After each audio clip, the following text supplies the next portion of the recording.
ಸ್ನೇಹಿತರೆ, ಎಲ್ಲರಿಗೂ ನಮಸ್ಕಾರ. ನೋಡಿ ಸ್ನೇಹಿತರೆ, ನಾವು ಹುಣಸೆಹಣ್ಣು ವ್ಯಾಪಾರ ಮಾಡಿದ್ವಿ.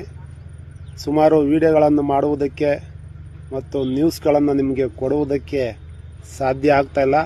ನೋಡಿ ಸ್ನೇಹಿತರೆ, ನಮ್ಮ ಮಡವಾಳ ಹುಡುಗ, ನಮ್ಮ ಮನೆ ಪೈಕಿ ಹುಡುಗ, ಏನಪ್ಪ ನಿನ್ನ ಹೆಸರು? ಸಾತ್ವಿಕ್ ಅಂತ. ನೋಡಿ, ಅವನು ಎಷ್ಟನೇ ಕ್ಲಾಸು? ಇನ್ನು 1ನೇ ಕ್ಲಾಸು. ಭಾಳ ಚುರುಕಿದ್ದಾನೆ ಸ್ನೇಹಿತರೆ. ನಮ್ಮ ಜೊತೆಗೆಲ್ಲನ ರೀಲ್ಸ್ ಮಾಡೋಕ್ಕೆ ಬತ್ತಿನ ದೊಡ್ಡಪ್ಪ ಅಂತಾನೆ. ನೋಡಿ ಸ್ನೇಹಿತರೆ, ಎಷ್ಟು ಮುದ್ದಾಗಿದ್ದಾನೆ. ನೋಡಿರಿ, ನಮ್ಮದೆಲ್ಲ ಹುಣಸೆಹಣ್ಣೆಲ್ಲನ ನೀಟಾಗಿ ಒದಿಸಿದ್ದೀವಿ.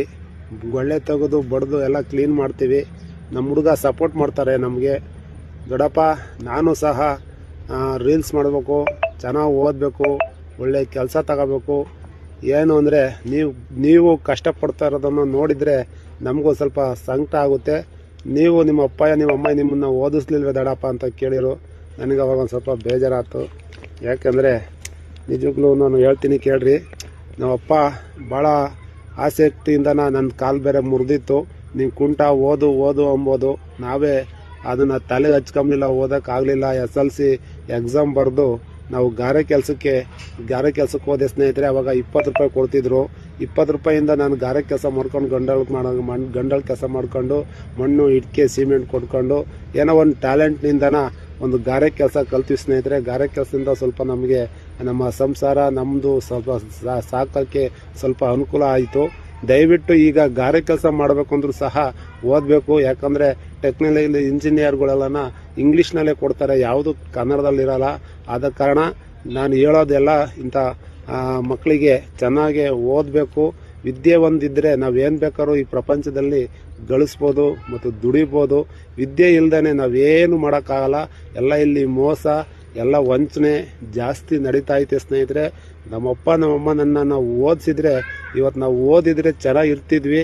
ಈಗ ನಮ್ಮ ಮಕ್ಕಳನ್ನ ನಾವು ಓದ್ಸೋಕ್ಕೋಸ್ಕರನ ನಾನು ಗಾರೆ ಕೆಲಸ ಮಾಡಿಕೊಂಡು ಕಾಂಟ್ರಾಕ್ಟ್ ಮಾಡಿಕೊಂಡು ಮತ್ತು ಅದನ್ನು ತುಂಬ್ತಾನೆ ಹುಣಸೆಹಣ್ಣು ವ್ಯಾಪಾರ ಮಾಡ್ತಾಯಿದ್ದೀವಿ. ಯಾಕಂದರೆ ಎಲ್ಲ ಕೆಲಸನೂ ಕಲಿಬೇಕು, ಬೇಸಾಯನೂ ಮಾಡ್ಕೊಂಡಿದ್ದೀವಿ. ದಯವಿಟ್ಟು ನಮ್ಮ ಎಲ್ಲ ವಿದ್ಯಾರ್ಥಿಗಳಿಗೆ ಈಗ PUC ಬೇರೆ ಎಕ್ಸಾಮ್ ನಡೀತಾ ಐತೆ. ಈಗ ನೆಕ್ಸ್ಟು 1ರಿಂದ 6ನೇ ಕ್ಲಾಸು 7, 8 ಎಲ್ಲನೂ ಸಹ ಎಕ್ಸಾಮ್ಗಳು ನಡೀತವೆ.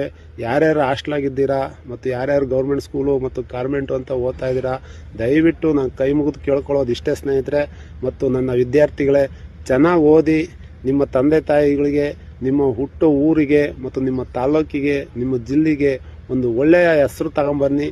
ಒಳ್ಳೆಯ ಒಂದು ಕೆಲಸದಲ್ಲಿರಲಿ. ಯಾಕಂದರೆ ಇವತ್ತಿನ ಕಾಲದಲ್ಲಿ ಎಷ್ಟೊಂದು ಜನ ಏನೇನೆಲ್ಲ ಕಷ್ಟಪಡ್ತಾ ಇದ್ದಾರೆ. ದಯವಿಟ್ಟು ಯಾವುದೇ ಒಂದು ಚಟಕ್ಕೆ ನೀವು ಗುರಿಯಾಗಬೇಡಿ.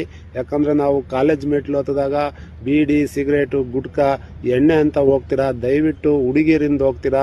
ಯಾವುದೇ ಕಾರಣಕ್ಕೂ ಇಂಥದ್ದೊಂದು ಕೆಲಸನ ಯಾರೂ ಮಾಡಬೇಡಿ. ನೀಟಾಗಿ ನಿಮ್ಮ ಕಾಲ ಮೇಲೆ ನೀವು ನಿಂತ್ಕೊಂಬೋವರೆಗೂ ನಿಮ್ಮ ಭವಿಷ್ಯವನ್ನು ರೂಪಿಸ್ಕೊಳ್ಳೋವರೆಗೂ ನಿಮ್ಮ ಎತ್ತು ಬೆಳೆಸಿದಂಥ ತಂದೆ ತಾಯಿಗಳನ್ನ ಚೆನ್ನಾಗಿ ನೋಡ್ಕೊಳ್ರಿ. ಯಾರೂ ಆಶ್ರಮಕ್ಕೆ ಕಳಿಸ್ಬೇಡ್ರಿ ಮತ್ತು ಅವ್ರಿಗೊಂದು ತುತ್ತು ಅನ್ನ ಹಾಕ್ರಿ. ಯಾಕಂದರೆ ತಾಯಿ ಋಣ ಮತ್ತು ತಂದೆ ಋಣನ ನಾವು ಯಾವತ್ತಿಗೂ ನಾವು ಸಾಯೋವರೆಗೂ ನಾವು ತೀರ್ಸೋಕ್ಕಾಗಲ್ಲ. ಆದ ಕಾರಣ ಅವ್ರ ಮೆತ್ಕಾದಲ್ಲಿ ತಂದೆ ತಾಯಿಗಳನ್ನ ನಮ್ಮ ಎಷ್ಟು ಕಷ್ಟಪಟ್ಟು ಸಾಕಿರ್ತಾರೆ, ಅವ್ರನ್ನ ನಾವು ದುಡಿದು ಅವ್ರನ್ನ ಅದೇ ರೀತಿಯಲ್ಲಿ ಒಂದು 5-6 ವರ್ಷ ಅವ್ರನ್ನ ಚೆನ್ನಾಗಿ ನೋಡ್ಕೊಂಡ್ರೆ ನಮ್ಮ ಸಂಸಾರ, ನಮ್ಮ ಹುಡುಗರು, ನಮ್ಮ ಮಕ್ಕಳು ಎಲ್ಲ ಚೆನ್ನಾಗಿರ್ತಾರೆ. ಸಾತ್ವಿಕು ನೋಡ್ರಿ, ನಮ್ಮ ಸಾತ್ವಿಕು ಸಹ ಚೆನ್ನಾಗಿ ಓದ್ತೀನಿ ಅಂತ ಮಾತು ಕೊಟ್ಟಿದ್ದಾನೆ. ನೀವು ಸಹ ಚೆನ್ನಾಗಿ ಓದಿ. ದಯವಿಟ್ಟು ಈ ವಿಡಿಯೋ ಯಾರಿಗೆಲ್ಲ ಇಷ್ಟ ಆಯಿತು ಶೇರ್ ಮಾಡಿ.